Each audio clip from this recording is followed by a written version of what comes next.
Amigo Carlos Roberts, bienvenidos. Y este libro, a ver si lo podemos tomar acá. Ahí está. Rossellini, un maestro con la cámara, nos permite ver Espartanos, de la cárcel a la reinserción. Vidas transformadas a través del rugby. Esta es una experiencia que mucha gente del rugby conoce, pero creo que los que no están tan cerca de ese deporte ignoran. Así que me gustaría que nos hablen de los dos temas. De la experiencia concreta de Espartanos, que nació de tu cabeza, y después del libro sobre esa experiencia que escribieron entre los dos. ¿Cómo nace esto? ¿Qué es y cómo nace? ¿Y por qué te interesan los presos? Bueno, yo salí del colegio y empecé a trabajar en el Poder Judicial, en tribunales, en juzgados penales. Vos venís de una familia, además, de Exacto, penalistas. Exacto. Mi abuelo, famoso, mi padre. tratadista. Exacto. Y bueno, hice la carrera judicial, traté durante 15 años con personas que en muchos casos terminaban detenidas, así que conocía un poco ese ambiente, pero veía que por ahí estaban 2 o 3 años, salían y después volvían con un delito peor, y estaban un tiempo más y venían ya después con un homicidio en ocasión de robo, y ya era condenas más largas. Y yo dije, nuestro trabajo dentro del Poder Judicial se hacía bien, pero estas personas reincidían. Bueno, después me fui a ejercer la profesión al estudio familiar y me quedó la idea picando.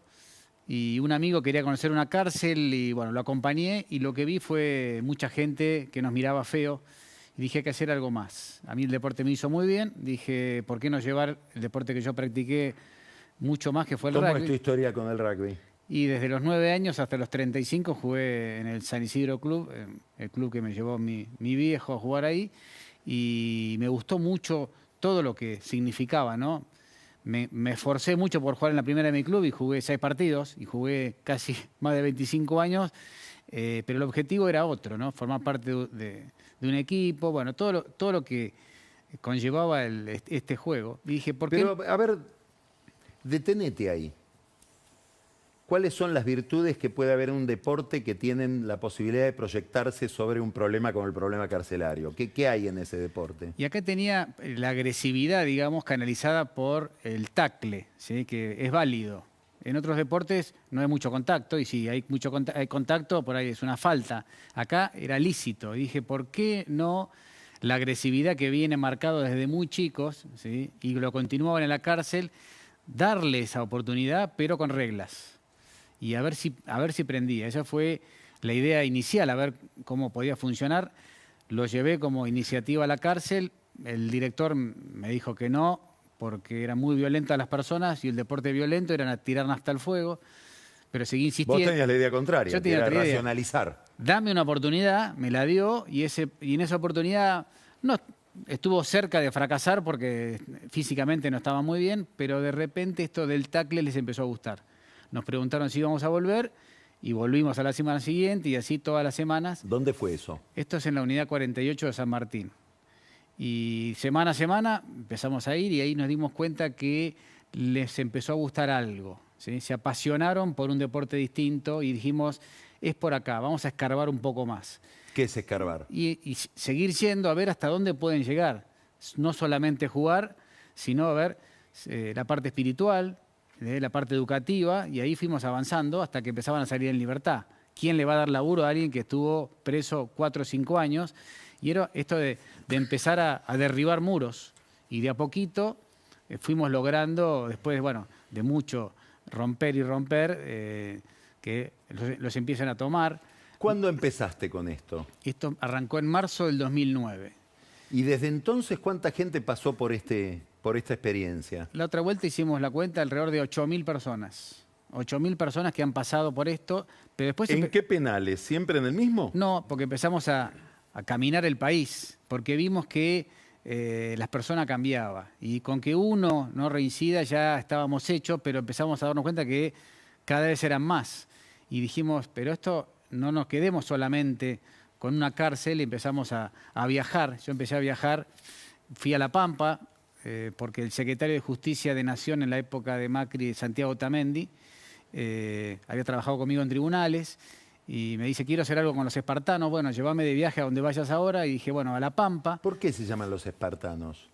Porque uno de los líderes de ahí veía la película 300 todas las noches y los casi que obligó al resto a que se llamen así. En el segundo entrenamiento ya eran espartanos.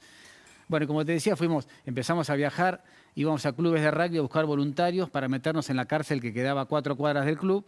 Jueves a la noche levantábamos voluntarios y a la mañana siguiente teníamos 10 voluntarios, en algunos casos, metidos en la cárcel, entrenamiento, nos volvíamos y ellos se quedaban enganchados en la cárcel como voluntarios. Y eso circuló de tal manera que en 21 provincias de Argentina se empezó a diseminar esta idea.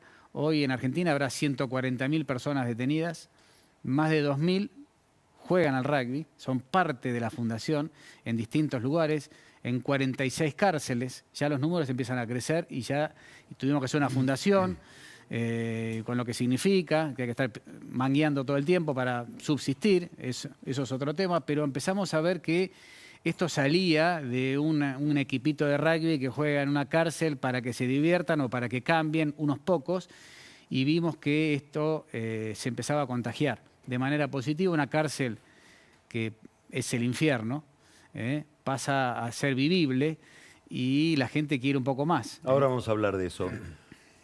¿Qué es lo que te llevó a vos, Carlos, a pensar que esto podía ser materia de un libro? ¿Por qué te enganchaste vos como periodista? Me enganché, en realidad, con esta historia. Lo pongo ahí en los agradecimientos con Fernán Sagui, el director de La Nación, que un día yo estaba haciendo una serie de artículos sobre temas de fondo del país y Fernán sabía que yo además estaba un poquito asqueado de las cosas que no funcionaban, que de eso se trataba mi serie, y estaba cambiando la onda para ver de rescatar cosas positivas. ¿Te acuerdas aquella gran nota sobre, no que era una gran nota, sino una nota grande sobre el caso de La Matanza, Sí, del que padre fue una Tano? pintura de La Matanza extraordinaria. Una obra de desarrollo social única. Gran nota, además de nota grande, gran nota. Era grande, seguro. Y Fernando me dijo, ¿por qué no haces una nota sobre espartanos de esa serie? ¿Por qué no le dedicas una a espartanos? Y bueno, que obviamente también lo había visto a Coco.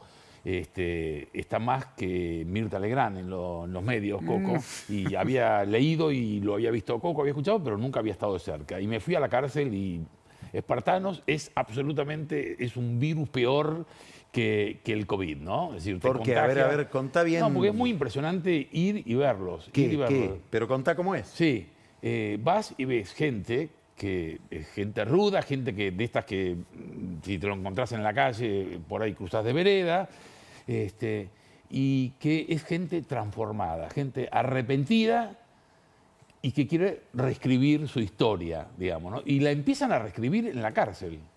Y entonces vas a la cárcel, los ves jugarse al rugby, lo ves tratándote a vos con un cariño, con un agradecimiento porque vas a conocerlos, y ves unos verdaderos milagros, digamos, dicho laicamente, o unos milagros, y no laicamente también, pero de transformaciones de vidas durísimas. Vidas que vienen de la droga, la pobreza. Acá hay muchas historias. ¿Cuál es la que contarías en televisión?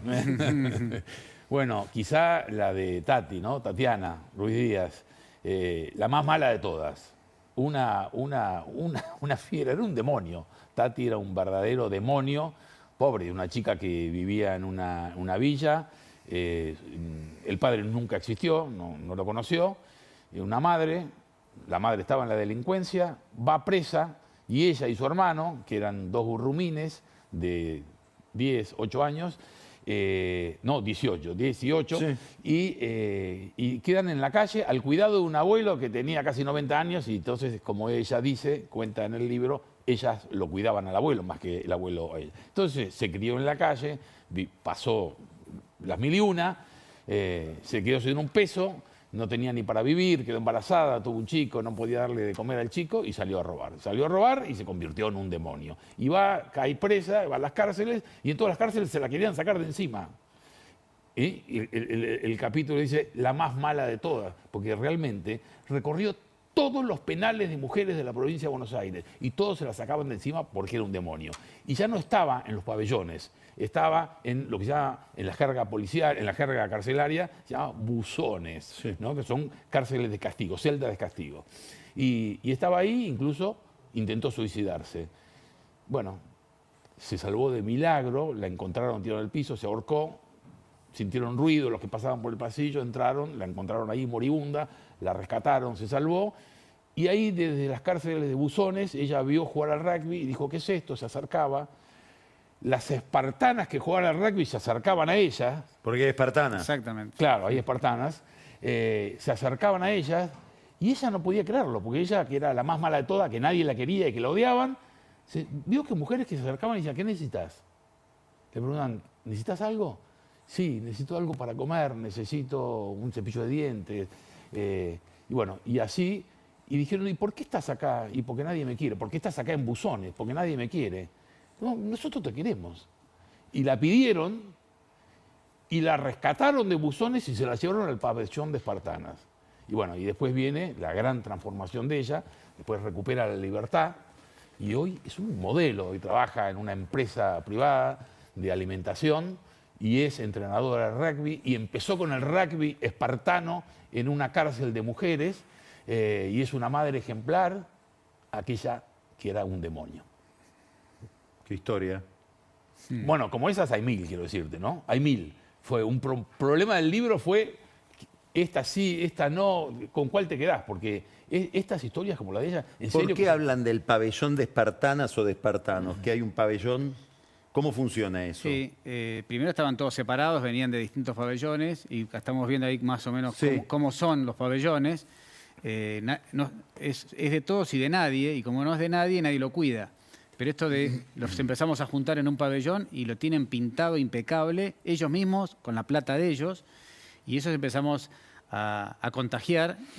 Hoy en San Martín hay alrededor de 10 pabellones de espartanos y espartanas, ¿no? Obviamente, espartanos por un lado y espartanos por el otro, que se van multiplicando porque están viendo otra manera de vivir, ¿no?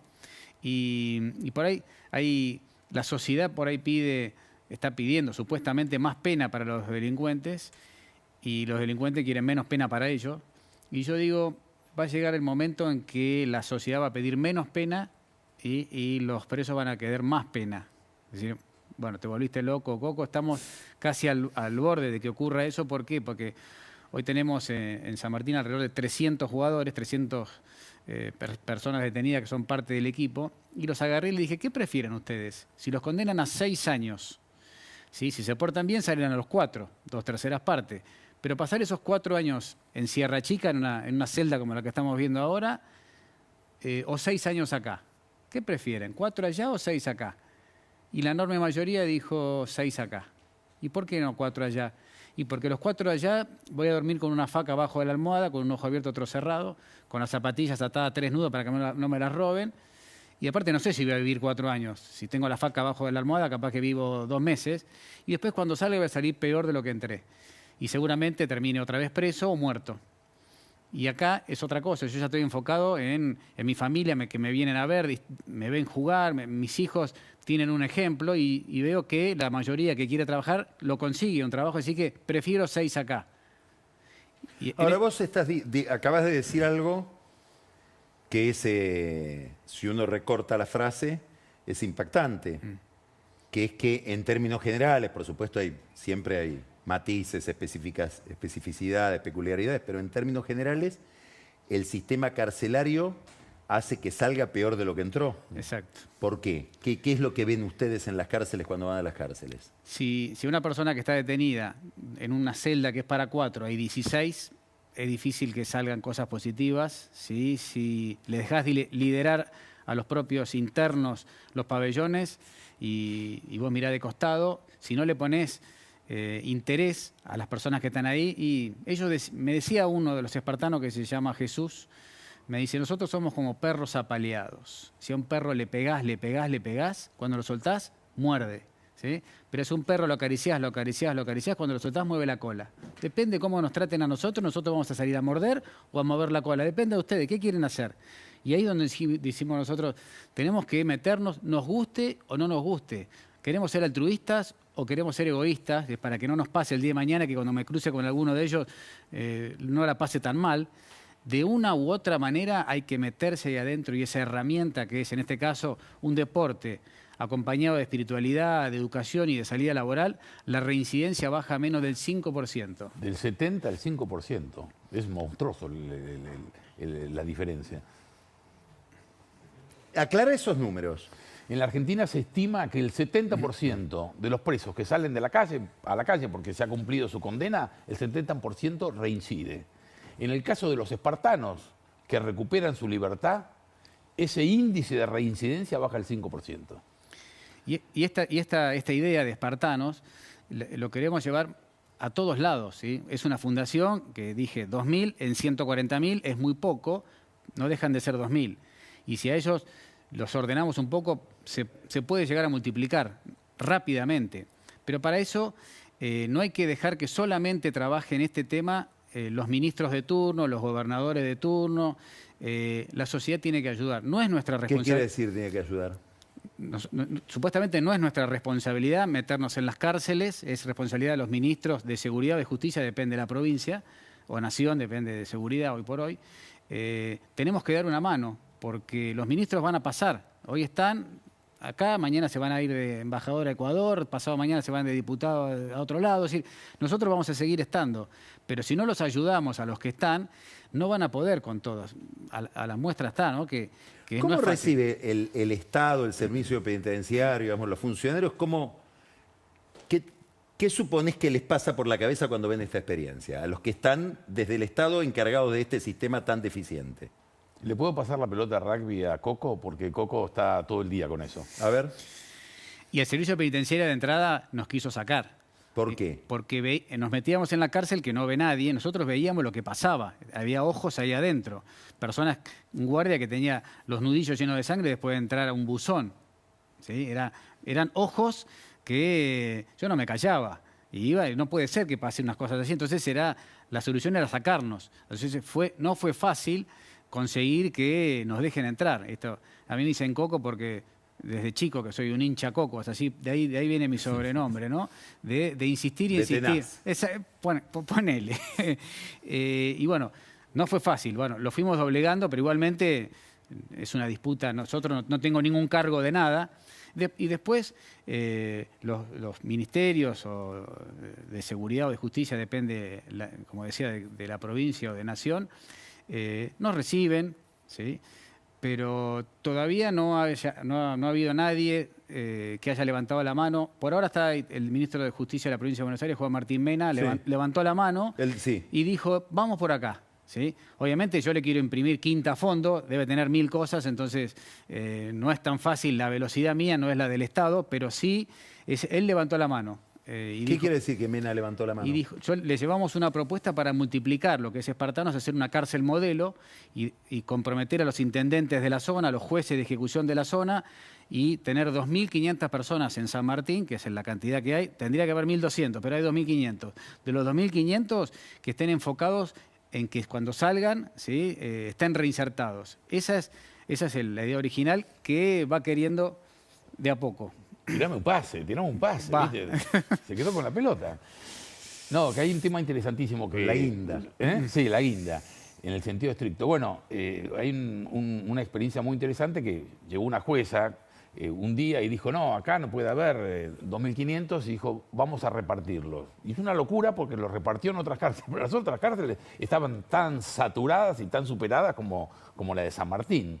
Pero ¿qué pasó? Entonces dividió los pabellones espartanos, que tenían 200 tipos, de pronto 100 se fueron a otras cárceles, repartidos. Y dijeron, Coco y en la fundación estaban preocupadísimos, porque estos van a meterse ahora en el nido de víboras de cárceles que no están reconvertidas. ¿Qué va a pasar con esos espartanos? Va a otro pabellón, que hay 200 de los comunes, de los presos comunes, y van 10 espartanos. Se los traga el sistema. Bueno, pasó un milagro, otra vez, que es que esos 10 transformaron a los 200 que estaban. Entonces, para la fundación fue un descubrimiento por el poder de multiplicación. Incluso los de otras cárceles que cuando después se dio marcha atrás con la disposición de la jueza, entonces que vuelvan. Pero no volvieron los espartanos, volvieron los otros. Y en algunos casos con unos prontuarios terribles. Y volvieron esos y ya estaban casi en plano de igualdad. 100 espartanos y 100 de los malos, vamos a llamarlos así. ¿Qué va a pasar en ese pabellón? Convertidos los 100. A partir de que la propia fundación descubre este poder multiplicador, diseñan un plan que es lo que estaba Quiero contando hacerles usted. la última pregunta, que es una pregunta un poco complicada, porque se puede dar una mala interpretación. Estamos en un clima, como vimos hoy con los videos que pasé, el de Darín, el de García Cuerva, lo de Botana, de mucha agresividad, donde se estimula expresamente el odio, donde la intolerancia parece convertirse en una especie de valor o de práctica.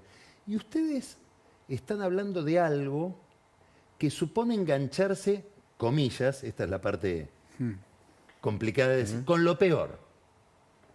¿No? Con lo peor. Ir a dedicarle tiempo a lo peor, a lo que menos se justificaría en términos de valores que parecen estar como perdidos hoy, como desgastados, palabras como solidaridad. Vamos a poner una palabra más ambiciosa, amor. A esta gente de la que ustedes están hablando. También podés... ¿Por qué? ¿Qué te mueve? Hay una frase que dice que demasiado al este es el oeste. ¿Sí? Es tan del otro lado que con poco cambian. ¿Y por qué cambian? Y voy a esa pata egoísta, si se quiere, más allá de poner amor y vamos por altruismo y demás, es por nuestros hijos. ¿Sí? Yo tengo varios hijos que van creciendo y no se mueven en auto para todos lados. Y por nuestros hijos tenemos que hacer más. ¿Y qué hay que hacer? Meterse en el peor lugar de todos. ¿Para qué? Porque son los que nos van a hacer daño el día de mañana. Es más que prender la tele y ver que matan a uno, matan al otro, la familia, un padre que se queda sin un hijo si se queda sin una madre. Es decir, pasa y pasa y pasa. Y yo no me puedo quedar mirando, a ser espectador de lo que va ocurriendo. Me quiero adelantar a esos acontecimientos y el día de mañana que por lo menos hice un poco más de lo que supuestamente, entre comillas, me correspondía. Y termino con una frase que me gustó de un mexicano que definía a la persona idealista y decía que es el que comprende que su misión inicia donde su responsabilidad termina.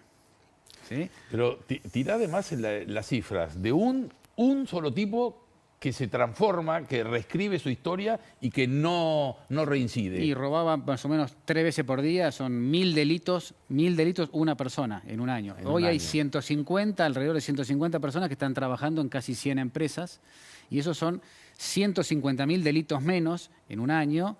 Imagínense, estamos hace 16, la cantidad de delitos que se han evitado por personas que han cambiado su manera de pensar. Qué interesantes esos empresarios que aceptan. Hay más de 100 empresas, entre ellas muchísimas bancos y empresas de primerísima línea, multinacionales, que han probado, empezaron con miedo, con dudas, y ahora dicen queremos más espartanos. Muchas gracias. Creo que fue muy A interesante. Muy interesante, gracias. Gracias, Carlos. Vamos a un corte y vamos a recibir ahora a Pancho Olivera, que nos va a hablar de una fundación rara, otra fundación que nada que ver con esta, ya va a ver, en Corrientes, dedicada a recibir, no sabemos por qué esa y no otra, miles de millones de pesos en materiales de la aduana. Y Daniel Vilota, que nos lleva una vez más a recorrer la provincia de Buenos Aires para poner el foco en las internas políticas que se están desplegando en esa provincia debido a que dentro de poco, en septiembre, hay elecciones provinciales. Después vienen las nacionales y ahí se juega, dicen todo. Ya volvemos.